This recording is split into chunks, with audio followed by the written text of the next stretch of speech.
Now that we are power back, welcome back to some more Stormworks. I'm StormRunner Gaming, and today I am back here with another advanced creation I have just finished and christened the Pinkup truck here. Pretty silly name for a silly looking little utility pickup truck here in Stormworks. And I do apologize that I've been out of the game a little while. I haven't made a video in a little while, but hopefully now that the school season for me has started back up, I can get back into a rhythm of making some videos. Anyways, let's jump right into the truck here. And I'm going to be going around showing a couple of features for the vehicle here.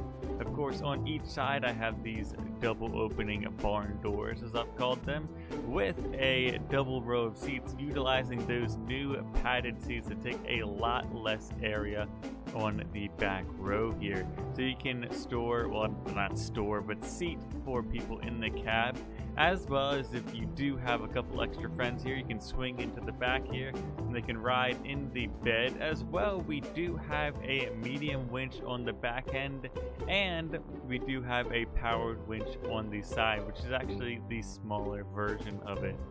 So if you do need to go out and rescue anyone, getting them some electric to restart their vehicle, this being either a boat or car, you can do it with this winch here, as well as that other winch with a 20-foot range or 20-yard range, I believe, should be able to tow whatever you need, pull whatever you need out of wherever it has gone. As well, we do also have a connector on the back end if we are going to be towing any trailers or anything with this truck here. Of course, it does have full-wheel drive, a huge tank of gas, and plenty of room for whatever you need to store in the back or a crew to take wherever. So let me actually close this door down. I'm going to jump into the cab of it now. As you can see, we have a snorkel breather on the front end and a crazy good cooling system with single radiator and a large reservoir of water. It basically is just utilizing the water glitch to cool the engine, but it does actually add in a radiator this time, so hopefully if they ever do patch that out, it should still work. But anyways, we got a couple different dials in front of us: a miles per hour speed, engine RPS, engine temperature, battery, and a fuel gauge, as well as we have a gear indicator because it does have a 4-speed automatic gear ratio in here, as well as we do have a low gear. If we ever do fix the slidey tires, we could do some off-roading in low gear here. As well, we do have engine start, of course, some headlights and backlights for those as well. Pretty darn bright. It kind of does blind you as you fly around there, but I'm going to turn those guys off for right now and talk about this park reverse drive here. So if you put it in park, you have to put it between 1 and 0.9. If you want to put it in drive, you're going to put it anywhere between 0.6 and 0, and reverse is anywhere in the negative values from negative 0.1 to negative 1. So we're going to put it in our drive gear now, and you'll see the indication for drive gear actually when you see this 1 pop up here. Let's start this engine up, and we should get some good RPS here. One of the really nice things about this vehicle is everything is automatic when you turn on that engine start. So if you punch the gas here, we'll get all the gears automatically moving forwards. Top speed around 60 miles an hour, or I think it's around 25 meters a second. Those two numbers are a little bit different from each other. Of course, currently within Stormworks, you're going to get a lot of drifty vehicles due to the physics with cars not exactly working out too well for us. It's kind of like you're gliding on ice right now if you're doing anything, especially at speed. If you do know the game, you can tell that I've got grip tires on here as well to try to maximize any sort of grip I can get with the vehicle here. Of course, some decently strong brakes. There is a pinch, like half a second, where when you hit S, what I'm trying to say is there is a delay from when you hit the brakes, you hit S, and it actually starts braking. It's about half a second delay. And so just be mindful if you want to stop somewhere. It's going to take a pinch longer. Of course, there is always the problem as well that the surface is very slidey, so that the brakes don't work as well as they should. So you should leave at least a bit more room to stop currently in our version 0.8.2 here.